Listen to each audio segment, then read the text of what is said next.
Today we're looking at law in the Old West. Hello, welcome to the Daily Bellringer. Please don't forget to subscribe and take a look at the questions down in the description. Also, don't forget to check out dailybellringer.com where you'll find more resources that go with many of the Bellringer videos.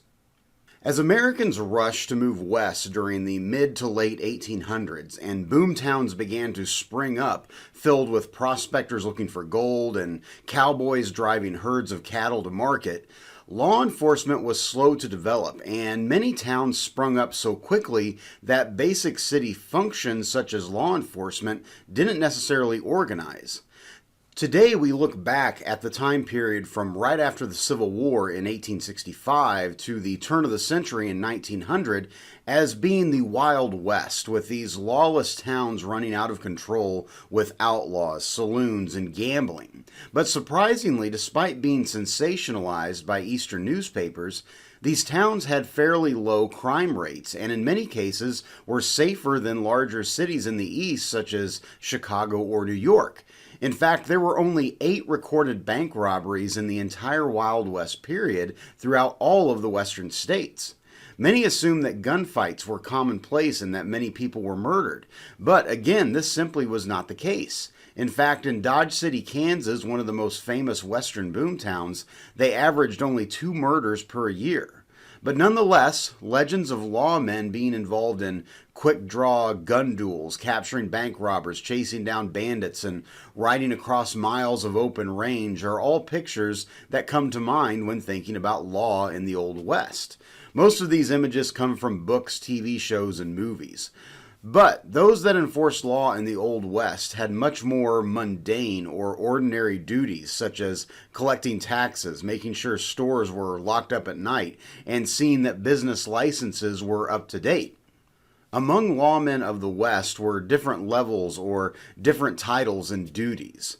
Within many communities, they hired a sheriff to serve within the town and surrounding county. A sheriff's duties included maintaining peace within the town's limits, running the local jail, ensuring city laws such as not carrying a firearm in city limits, which was a rule several boomtowns had. Furthermore, sheriffs were in charge of making sure sentences were carried out, such as hangings.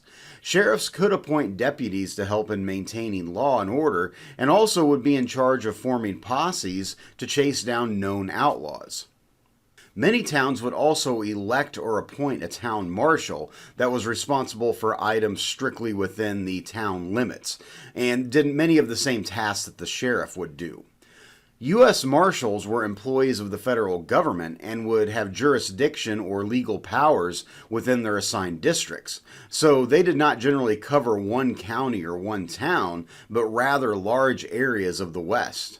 For most of the Wild West period, marshals were not paid a salary, but rather would collect fees for doing certain tasks, such as capturing wanted fugitives or transporting convicted criminals from place to place. Within their districts, marshals could also deputize deputy marshals to aid in accomplishing these tasks. Yet another element in the legal system of the Wild West were bounty hunters. Bounty hunters would track down wanted criminals and bring them in dead or alive. Many earned a bad reputation as they brought in many fugitives dead. But many bounty hunters also served as deputy sheriffs and aided the sheriff in maintaining law and order.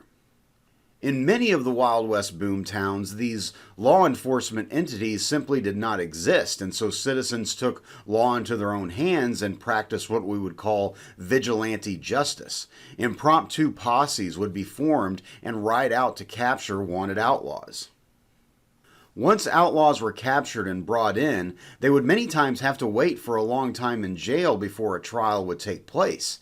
Since so many boomtowns were located long distances from each other and the towns were simply not big enough to support a full-time court, circuit judges would travel from town to town, hear cases, and make decisions on guilt or innocence. Court cases would not necessarily be heard in courtrooms, but rather in meeting halls where the judge would not sit behind a bench, but rather just simply sit at a desk or a table in the room. Although law in the Wild West was maybe not as wild as many believe, there was always dangers and risk for citizens and lawmen living on the unsettled frontier. So with that, hopefully you learned something, and thanks for watching.